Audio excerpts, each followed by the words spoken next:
Ukrainian air forces have struck a Russian Su-35 fighter jet near Russia's border Kursk region, Ukrainian military reported on Saturday. According to information published on the official Telegram channel of the Ukrainian Armed Forces, the aircraft was shot by an air-to-air missile. The missile was launched from a Ukrainian F-16 fighter jet connected to the Link-16 tactical communication network. According to open-source intelligence analysis, the Su-35 was based at the Borisoglebskoye airfield and crashed near the village of Urasovo in Russia's Kursk region after being shot down by a Ukrainian F-16.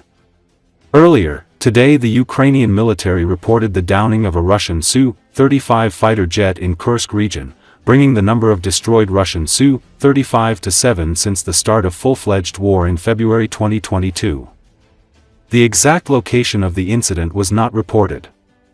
On Friday, Ukrainian drones destroyed a Russian Mi-8 helicopter and damaged a Mi-35 helicopter in Russia's Bryansk region. Last week, Ukraine's security service launched its daring spiderweb operation that destroyed 41 Russian strategic bombers worth $7 billion in 4 military attacks on 4 military airfields deep in Russia.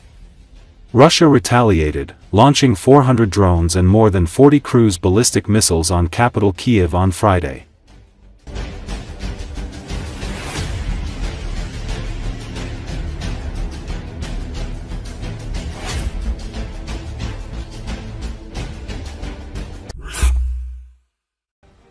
On June 3, 2025, near the Yaroslavsky railway station in Moscow, 6 men, according to eyewitnesses, forcibly dragged a 40-year-old businessman into the trunk of a Mercedes. Witnesses say that the man resisted and loudly begged for help. He was grabbed by the arms and legs, carried through the waiting room and thrown into the trunk of a car with AMP series license plates, usually belonging to law enforcement and government agencies. The car had a flashing light. The police, who were present at the station, did not intervene. Telegraph collected all the details of the incident. A few hours after the abduction, the car was stopped by traffic police officers. People with crusts drove up to the scene. A traffic jam arose, during which representatives of the department began to find out who is cooler.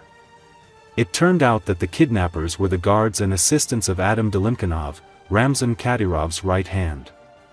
The car is officially registered to a resident of Chechnya, Aslanbek Ismailov.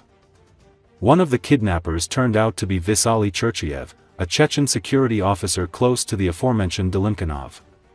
A criminal case has been opened into the kidnapping of Oleg Shchepikin near the Yaroslavsky railway station in Moscow. According to the Investigative Committee of Russia, all defendants in the case have been taken to the Moscow division of the Investigative Committee. It is not reported under what article the case was opened.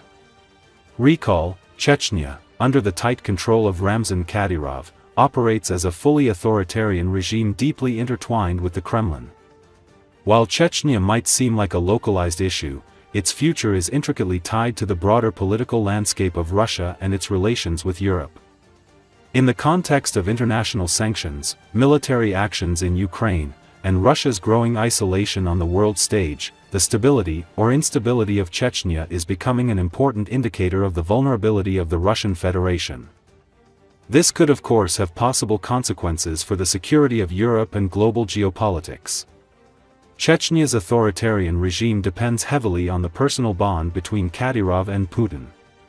This unique relationship has kept Chechnya stable in recent years, with Kadyrov ensuring the suppression of internal opposition and Putin providing financial and political support in return for Kadyrov's loyalty. However, any disruption in this relationship, whether due to political shifts, health crises, or even the death of one of the two leaders, could severely destabilize the region.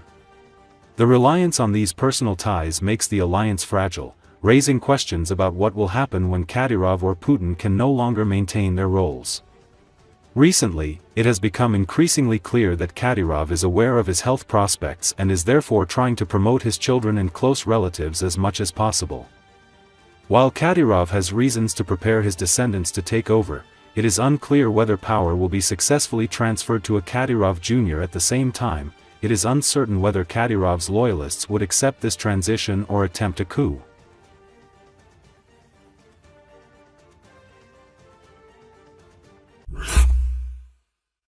After the incredibly successful Ukrainian Operation Web, Russia flew the surviving aircraft as far away from Ukraine as possible. One of the strategic missile carriers was driven all the way to Chukotka, the maximum distance from Ukraine, writes military analytical portal Defense Express. Analysts have drawn attention to recent satellite images of the military airbase and at the same time the civilian airport Anadyr in Chukotka. A publicly available image from the ESA Sentinel satellite on June the 4th shows that a fairly large aircraft has appeared on the military part of the airfield. Although the resolution of the image leaves much to be desired, the object was still identified as a Tu-160 strategic missile carrier. It was identified by its 55.7-meter wingspan and the characteristic shape of its fuselage. As analysts note, in recent months, the Russians have not used this airbase to park strategic missile carriers. Even on June the 2nd, the day after Operation Spiderweb, there were no Tu-60s there.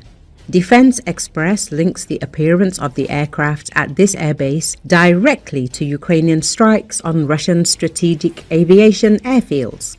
The Anadyr airbase is located 6,600 kilometers from Ukraine and only 500 from the United States, but getting there will only become possible somewhere closer to the 1930s, the experts write. They note that at this airbase, the aircraft is protected from sabotage, not so much by the maximum distance from Ukraine, but by the lack of roads that would connect the city of Anadyr with the rest of the Russian territory. This means that a truck with Ukrainian drones simply won't get there. This city is completely dependent on sea and air support. The practical use of even strategic aviation aircraft from such a remote airbase for strikes on Ukraine is more than questionable. Moreover, the very use of the Tu-160 for long-range strikes on Ukraine is not just episodic, but a rare occurrence, the analysts write. Defense Express also saw a certain irony in the fact that it is now safer for a Russian aircraft to be 500 kilometers from the United States than 1,700 kilometers from Ukraine.